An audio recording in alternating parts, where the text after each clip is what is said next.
Hi friend, எல்லாரும் எப்படி இருக்கீங்க? இப்போ என்ன செய்ய போகிறோம்னா பிளாக் பெப்பர் ஃபிஷ் ஃப்ரை செய்ய போகிறோம். வாங்க வீடியோக்கு போவோம்.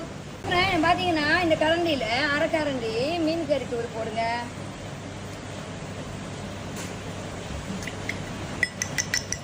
அதுக்கப்புறம் பார்த்தீங்கன்னா கரம் மசாலா இந்த கரண்டியில் அரை கரண்டி கரம் மசாலா ஒரு கரண்டி எடுத்துடுங்களேன், நல்லா தான் இருக்கும்.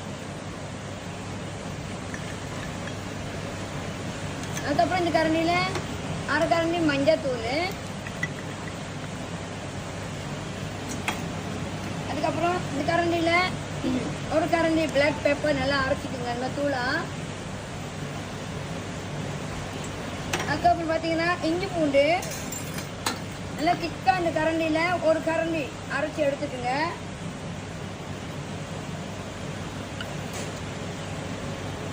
ஓகே, இது பார்த்தீங்கன்னா லைம்னா என்ன லைம் கேட்பீங்க? அடைய 2 பேரி லீமா ஃப்ரெண்ட், சின்னதாக இருக்கும்ல பச்சை கலரில் 2 பேரி லீமாவு நல்லா புளிஞ்சி சாரை போட்டு இந்த மீனை நல்லா பிழைஞ்சி ஒரு 1/2 hour அந்த மாதிரி நீங்கள் வைக்கணும். அதுக்கப்புறம் பார்த்தீங்கன்னா கொஞ்சம் உப்பு போடுங்க, அரை ஸ்பூன் உப்பு போடுங்க. அதையும் போட்டு நல்லா நல்லா மீனை பிழைஞ்சிக்குங்க. இந்த மீன் பார்த்தீங்கன்னா ஒரு அரை மணி நேரம் வச்சு முடிஞ்சு லைட்டாக நீங்கள் வந்து போட்டு எடுத்துங்க. லைட்டாக போட்டு எடுத்துங்க. மீன் பார்த்தீங்கன்னா வஞ்சல் மீனை நம்ம லைட்டாக பொரிச்சு எடுத்தாச்சு. பொரிச்சு எடுத்துட்டு இந்த மாதிரி இலையில இந்த மாதிரி சுற்றிட்டு நல்லா நூல் கட்டுங்க.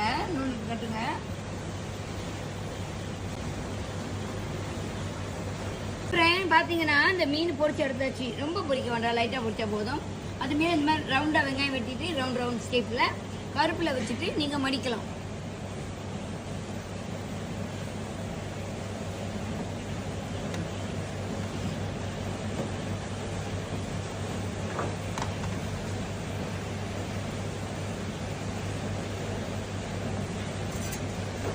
நம்ம இந்த மாதிரி நூலில் கட்டிட்டு இதில் பார்த்தீங்கன்னா கொஞ்சமாக எண்ணெய் ஊற்றிருக்கேன். எண்ணெய் ஊற்றி இந்த மாதிரி வச்சு நீங்கள் பொரிச்சு எடுக்கலாம். இது வந்து இந்த வாழை வாசனை நல்ல வாசனையாக இருக்கும். Black pepper fish fry ready. பார்த்தீங்களா? இப்படி செஞ்சு வாழல் வச்சு செஞ்சிங்கன்னா அந்த வாசனை வேறு மாதிரி இருக்கும். நீங்கள் வீட்டிலே அதை செஞ்சு சாப்பிட்லாம், ரொம்ப ருசியாக இருக்கும். ஃப்ரெண்ட் பார்த்தீங்கன்னா இந்த மீன் பாருங்கள் அப்படியே வாசனையாக இருக்குது. அந்த இலை வாசனை அப்படியே அந்த மீனில் இருக்குது. மீன் பார்த்தீங்கன்னா சுட இருக்குது. இந்த மாதிரி செஞ்சு கொடுங்க, பிள்ளைங்க விரும்பி சாப்பிடுவாங்க. கொஞ்சம் வேலை கூட தான், இதனால இப்படி செஞ்சு நீங்கள் வீட்லேயே சாப்பிட்லாம், ரொம்ப ருசியாக இருக்கும். நன்றி. ரெஸ்டாரண்ட் ராஜேஷ் இப்போ.